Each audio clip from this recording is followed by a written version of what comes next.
रीनीट 26 के लिए आज से एग्जैक्टली 30 डेज बचे हैं। उन 30 डेज में आपको किस तरीके से रिवीजन करना है, किस तरीके से पढ़ाई करना है, क्वेश्चन प्रैक्टिस का क्या अप्रोच होना चाहिए। मैं ये नहीं प्रिडिक्ट करूंगा पेपर कैसा आएगा, लेकिन दो तीन चीजें आपको बताऊंगा कि पेपर कैसा आ सकता है, उसका रीजन लॉजिक एनालिसिस करके।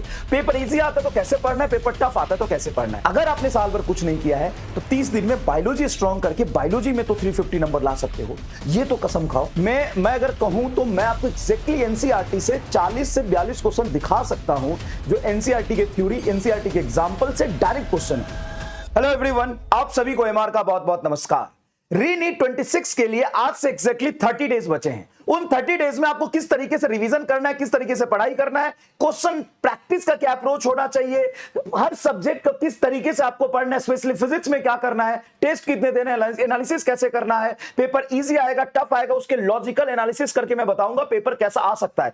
मैं ये नहीं प्रिडिक्ट करूंगा पेपर कैसा आएगा, लेकिन दो तीन चीजें आपको बताऊंगा कि पेपर कैसा आ सकता है, उसका रीजन लॉजिक एनालिसिस करके। पेपर इजी आता है तो कैसे पढ़ना है, पेपर टफ आता है तो कैसे पढ़ना है, ये सारी चीज हम बात करेंगे आज से एग्जैक्टली 30 डेज तक। हमारा माइंडसेट, हमारा अप्रोच, हमारा तरीका क्या होना चाहिए पढ़ने का। सबसे पहली बात, जिन भी बच्चों का फिजिक्स, केमिस्ट्री, बायोलॉजी और मैथ होता है वो एक्स्ट्रा फीस देके जनवरी attempt JEE main and JEE main April attempt का पेपर देते हैं। किस लिए?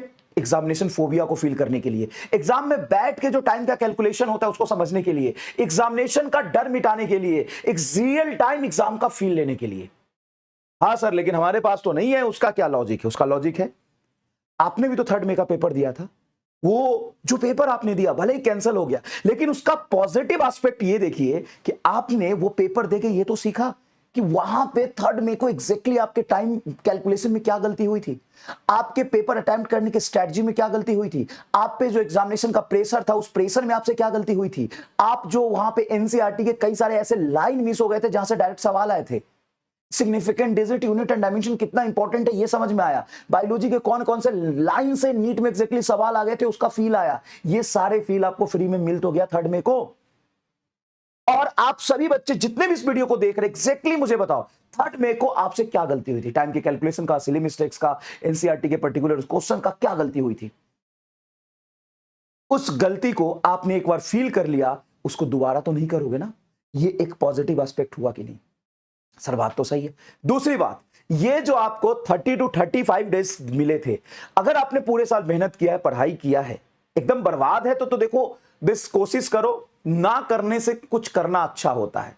भागते भूत का लंगोटी ही यहां काफी है, तो फर्क नहीं पड़ता साल भर आपने क्या किया। एटलीस्ट कम से कम अगर आपने साल भर कुछ नहीं किया है तो 30 दिन में बायोलॉजी स्ट्रॉन्ग करके बायोलॉजी में तो 350 नंबर ला सकते हो, ये तो कसम खाओ। बाकी मैं उन बच्चों पे आता हूं जिन लोगों ने पूरे मेहनत से साल भर पढ़ाई किया था। आपके लिए 30 दिन का फिर से एक ऐसा मौका मिला है जब आपने अपने पूरे रिदम को एक साथ फिजिक्स, केमिस्ट्री, बायोलॉजी पे लगा देना है और 100% फोकस से 100% इफिशिएंसी के साथ हर दिन को निकालना है। देखो, रिजल्ट वो दिन नहीं होता है जिस दिन रिजल्ट एक्चुअल में आता है। आप एग्जाम क्वालिफाई उस दिन नहीं करते जिस दिन आप एग्जाम देते हैं। एग्जाम क्वालिफाई आप हर उस दिन करते हैं जिस दिन एग्जाम के लिए आप अपना 100% देते हैं, और एग्जाम में फेल आप हर उस दिन होते हैं जिस दिन आप अपना 100% नहीं देते हैं और किसी तरीके से कोई कमी छोड़ते हैं। आपको क्या लगता है, आपका एग्जाम खराब जाने से आपका सिलेक्शन नहीं होगा? क्या रिजल्ट के दिन आपका सिलेक्शन नहीं हुआ, इसमें रिजल्ट वाले दिन का कंट्रीब्यूशन है? नहीं, हर उस दिन का कंट्रीब्यूशन है जिस दिन आपने अपना 100% नहीं दिया था, जिस दिन आप डिस्ट्रैक्ट हो गए थे, जिस दिन आप अपना मोटिवेशन लूज करके उस रास्ते पर चल गए थे जो एग्जामिनेशन से अपोजिट जा रहा था, आपने एग्जाम के लिए एफर्ट नहीं मारा था। समझ गए? तो 30 दिन बहुत होता है, अपना 100% दोगे तो अच्छा स्कोर कर सकते हो। अब आइए, जो हमारा नेक्स्ट 30 डेज है वो है मिशन सिलेक्शन। अब मिशन सिलेक्शन में स्पेशली अगर मैं फिजिक्स की बात करूं तो चाहे आप फिजिक्स में कहीं भी हो, पहले ये 3 चेक लिस्ट को वेरीफाई करिए। अगर इस 3 पैरामीटर पे आपकी प्रिपरेशन हो चुकी है 100%, तब आगे आपको बताऊंगा क्या करना चाहिए। अगर इस 3 पैरामीटर पे आप पीछे लैग हो रहा है तो इन तीनों पैरामीटर को पहले फुलफिल करिए, मतलब इन तीनों पैरामीटर पे अपने आप को पहले प्रिपेयर करिए। सबसे पहले अगर मैं फिजिक्स की बात करूं तो इस 30 डेज में हर चैप्टर को उठाओ और उसके इंपॉर्टेंट फॉर्मूला लिखो। रोज आपकी क्लास चल रही है कंपटीशन वाला पे मिशन 30 के नाम से, उसमें हर सब्जेक्ट के एक एक चैप्टर रोज हो रहे हैं, हर दिन 2 क्लास आपकी हो रही है। उस दिन जैसे फिजिक्स में आज मैंने एटम पढ़ाया तो एटम में कम से कम 40 फॉर्मूला है, 40, हाँ ऑलमोस्ट 30 फॉर्मूला है, 30 फॉर्मूला है। उस 30 फॉर्मूला पे डायरेक्ट ही सवाल आते हैं आइटम से। उस 30 फॉर्मूला को रफ पेज पर लिख के एक बार प्रैक्टिस करिए, ठीक है। तो सारे इंपॉर्टेंट फॉर्मूले को रफ पेज में लिख के प्रैक्टिस करने हैं, और हर चैप्टर जैसे जैसे मिशन 30 में होता जा रहा है या आप खुद से प्रिपेयर कर रहे हैं, तो एक दिन में पर्टिकुलर उस चैप्टर के पीवाईक्यू करते चलिए। सर ये तो हम पहले ही कर चुके हैं, बहुत सारे बच्चों के कर चुके होंगे, पहला पैरामीटर चेक्ड है। तो यहां पे अगर पीवाईक्यू आप पूरा कर चुके हो तो आप एक काम करो, 100% पीवाईक्यू जब आपने पूरे हर सब चैप्टर का कंप्लीट पीवाईक्यू 20 साल का आप कर चुके हो, तो जो जो पीवाईक्यू गलती हुआ था ना उसका रिवीजन करो। पहले से अगर पीवाईक्यू कर चुके हैं तो जो जो पीवाईक्यू में आपकी गलती हुई थी, डिफिकल्ट हुई थी, मार्क करके रखा होगा, उसका रिवीजन करो, ठीक है। उसका क्या करो, रिवीजन करो, और साथ में हर चैप्टर के रफ में फॉर्मूला लिख के प्रैक्टिस करो। ये तो भाई मल्टीपल टाइम्स करने की जरूरत है। तो पहला पैरामीटर ये हो गया। दूसरा पैरामीटर, एनटीए ने जो सिलेबस दिया है उस सिलेबस को खोलो, उसमें चैप्टर निकालो, और चैप्टर में एक एक वर्ड जो दिया है ना, उस वर्ड के रिस्पेक्ट में, उस वर्ड के रिगार्डिंग, उस वर्ड के रिस्पेक्ट में जो फॉर्मूला है, फॉर्मूला को समझो, उससे क्वेश्चन पीवाईक्यू पूछे गए हैं उसको करो। एनटीए का जो मेंशन सिलेबस में एक वर्ड आपका नहीं छूटना चाहिए, चैप्टर बाय चैप्टर ये कवर करते चलो। दूसरा पैरामीटर हो गया। तीसरा, एनसीईआरटी जो नया वाला है उसमें मार्क एनसीईआरटी में कंपटीशन वाला नीट वाला चैनल पे डाल ही रहा हूं, है ना। अगर आपने वो नहीं पढ़ना है तो सिर्फ पॉइंट टू पॉन्डर या स्पेशल पॉइंट जो होता है वो एनसीईआरटी का पढ़िए, और एनसीईआरटी के बैक एक्सरसाइज के क्वेश्चन और एग्जाम्पल के क्वेश्चन कर लीजिए अगर आप नया क्वेश्चन करने के फिराक में है तो। भाई इस बार नीट 26 मैं अगर कहूं तो मैं आपको एग्जैक्टली एनसीईआरटी से 40 से 42 क्वेश्चन दिखा सकता हूं, जो एनसीईआरटी के थ्योरी, एनसीईआरटी के एग्जांपल से डायरेक्ट क्वेश्चन है। रोटेशन वाला 600 से 1200 रेडियन पर सेकंड एग्जैक्ट एनसीईआरटी से उठाया हुआ सवाल है। लेंस वाला एनसीईआरटी से उठाया हुआ सवाल है, एक दो नहीं 42 क्वेश्चन एनसीईआरटी से उठाया हुआ है। तो अगर आप ये चेक कर रहे हैं तो ये पैरामीटर को पहले फुलफिल करिए। इन 3 पैरामीटर पे आप 100% अपनी प्रिपरेशन पूरा कर सकते हैं।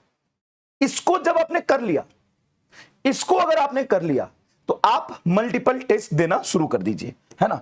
अगर आप ये साथ साथ में कर रहे हैं तो आपको क्या करना है, फुल लेंथ टेस्ट देना है, 2 टेस्ट पर 3 डे, मतलब रोज टेस्ट नहीं देना है, हर 3 दिन में 2 टेस्ट देना है, साथ साथ में एनालिसिस के लिए टाइम निकालना है, एनालिसिस के लिए टाइम निकालना है, ठीक है। अब बोलेंगे सर ये मेरा पूरा है, कंप्लीट है, तो आपको क्या करना है मैं आपको बताता हूं। NEET JEE Main 2026, JEE Main 2026 के जनवरी और मई अटेम्प्ट के हर चैप्टर वाइज क्वेश्चन उठा के, जनवरी और अप्रैल अटेम्प्ट के क्वेश्चन चैप्टर वाइज क्वेश्चन उठा के प्रैक्टिस करिए।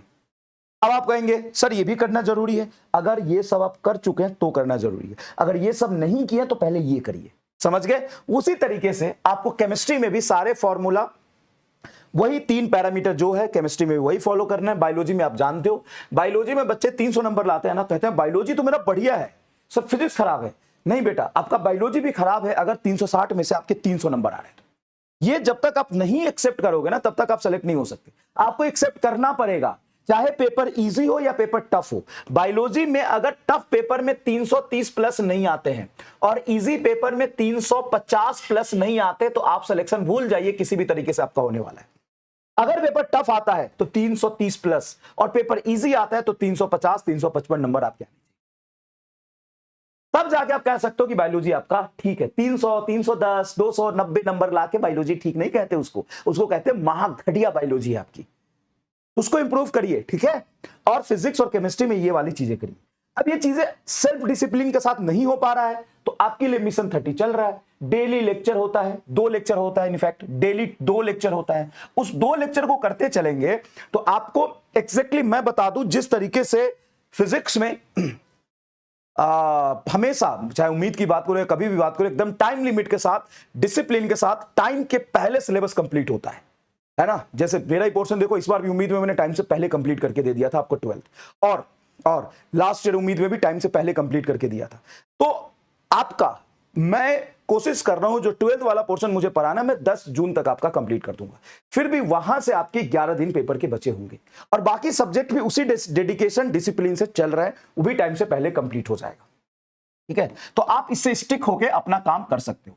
साथ साथ पर डे जो डीपीपी मिलता है, मतलब उसके रिस्पेक्ट में, या फिर आप ये वाले क्वेश्चंस करो, है ना। डीपीपी करना है, नहीं तो चैप्टर कंप्लीट हो गया तो एनसीईआरटी जाके करो। डीपीपी में जेईई मेन के क्वेश्चंस होते हैं। उसके बाद एनसीईआरटी रीडिंग आप खुद करिए या मार्क्ड एनसीईआरटी है तो वहां से करिए। NCERT exercise question, NCERT exercise question आपको करना है। नीट के पीवाईक्यू आपको करना है, जेईई मेन 2026 के आपको पीवाईक्यू करना है, बस खत्म। अब आते हैं पेपर लेवल। अब देखो, अब एक लॉजिक है कि जब भी नीट का पेपर लीक होता है, इसमें बच्चों की कोई गलती नहीं होती, लेकिन सजा बच्चों को मिलता है। क्यों? पेपर टफ बना दिया जाता है। चाहे 2015 में लीक हुआ हो, 2016 में लीक हुआ हो, या 2024 में लीक हुआ हो, तो 25 का पेपर टफ बना है। लेकिन ये पेपर एक साल बाद टफ बनता है। लेकिन नीट 2026 सेम ईयर में हो रहा है, नीट 2026 सेम ईयर में हो रहा है। और इस बार सर 16 में भी सेम ईयर में हो तो पेपर थोड़ा रिलेटिवली टफ बना था। यहां पे समझने की कोशिश करिएगा।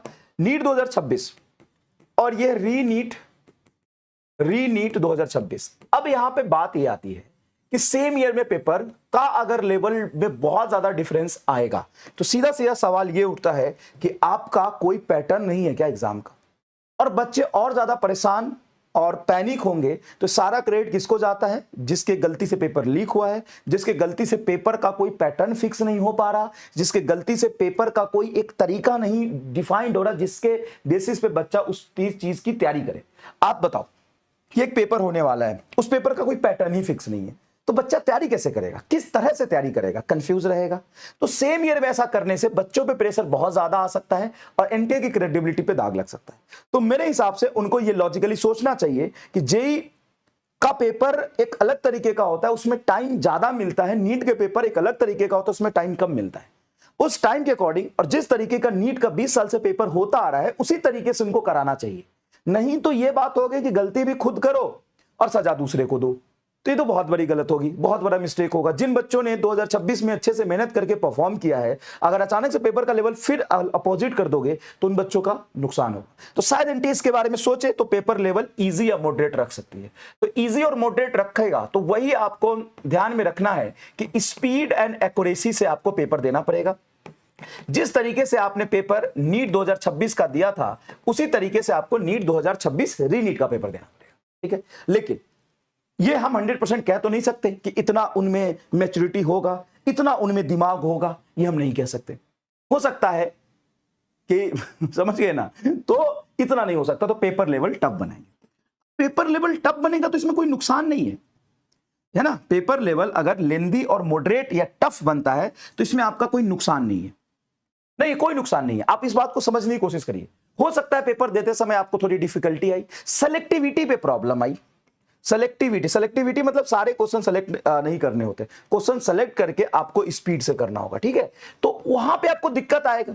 अब वहां पे आप ये समझिए, जब नीट 2025 टफ आया था तो उसमें भी जो बच्चे 30+ क्वेश्चन फिजिक्स में किसी तरीके से कर लिए, उनका सिलेक्शन हो गया। पेपर जब 2024 का इजी आया था तो 35-38 क्वेश्चन करने के बाद, 40 क्वेश्चन करने के बाद भी गारंटी नहीं था कि गवर्नमेंट कॉलेज मिल जाए, समझ रहे हो। और यहां पे शायद 30 तो मैं 30 के प्लस तो एम्स मिल गया था, यहां पे 25-26 क्वेश्चन करके लोगों को गवर्नमेंट कॉलेज मिल गया था। तो अगर नीट 2025 जैसा पेपर आता है और आपका लेवल इतना स्ट्रांग नहीं है, तो भी आप 25 जैसे पेपर में अगर आप 25+ क्वेश्चन कर लेते हो तो भी आपको गवर्नमेंट कॉलेज मिल जाएगा। कैसे? मैं कैलकुलेशन करके दिखाता हूं। 25+ क्वेश्चन करते हो तो 100 नंबर यहां से, केमिस्ट्री में 140 मान सकते हैं, और आपको मैंने बोला 330 के आसपास आपको टफ पेपर में भी स्कोर करना पड़ेगा। 330 मान लेते हैं तो 0 0 0 4 3 7 7 3 और 2 5, 570 नंबर। 528 तो कट ऑफ था, 528 तो कट ऑफ था, है ना। 570 नंबर आपको धुआंधार अच्छा जीएमसी मिलेगा। और इसी में अगर 5 क्वेश्चन और तुम ऐड कर दो फिजिक्स में तो हो गया भाई, एम्स मिल गया 600 नंबर पे। तो बी पेशेंटली मतलब क्या कहते हैं उसको, बी कॉन्फिडेंट, है ना। एंड अपने पढ़ाई पर, अपने मेहनत पर भरोसा करो। और पेपर अगर इजी आता है और पेपर टफ आता है, उसमें कोई फर्क नहीं पड़ता है। क्वेश्चन सबके लिए इजी होगा जब होगा, और टफ होगा तो सबके लिए टफ होगा। आपका टेम्परामेंट स्विच होना चाहिए, इजी के अकॉर्डिंग और टफ के अकॉर्डिंग, ठीक है। तो पेपर अगर टफ आता है, और मैं ये नहीं कह रहा हूं कि आपको इतने ही करने, मैं कह रहा हूं कि पेपर अगर टफ आएगा तो बहुत टफ क्वेश्चंस भी आपको 4 नंबर देगा और बहुत इजी क्वेश्चन भी 4 नंबर देगा। तो पूरे पेपर में इजी क्वेश्चन सेलेक्ट करके पहले करना ये बहुत ज्यादा जरूरी हो जाएगा। मैं ये बात आपसे कहना चाह रहा हूं। तो मुझे उम्मीद है कि आप समझे होंगे। फिजिक्स का एक ही नारा, एनसीईआरटी, एनटीए सिलेबस और पीवाईक्यू बस वो हमारा, बस फिजिक्स का एक ही नारा, एनटीए का सिलेबस, एनसीईआरटी और नीट पीवाईक्यू 20 ईयर वो हमारा। इतना कर लिया आप 100%, इतना अगर कर लिया ना बेटा, मैं कहता हूं तुम 42 क्वेश्चन करके आओगे, 40 क्वेश्चन करके आओगे, चाहे कैसा ही पेपर आ जाए। ठीक है, बहुत टफ आएगा तो 38 करके आओगे, लेकिन इसमें तुम्हारा कोई नुकसान नहीं है। बहुत टफ का 38 और बहुत इजी में 44 44 बराबर होते हैं। समझ गए? ये 3 पैरामीटर अपना स्ट्रॉन्ग करो और आगे की तैयारी करो। All the best. जैसा सीरीज चल रहा है उसको स्टिक होकर फॉलो करो। अगर नहीं भी फॉलो करते हो तो अपना शेड्यूल बनाओ और इस तरीके से अपने पढ़ाई को अंजाम दो। थैंक यू सो मच, धन्यवाद, बाय।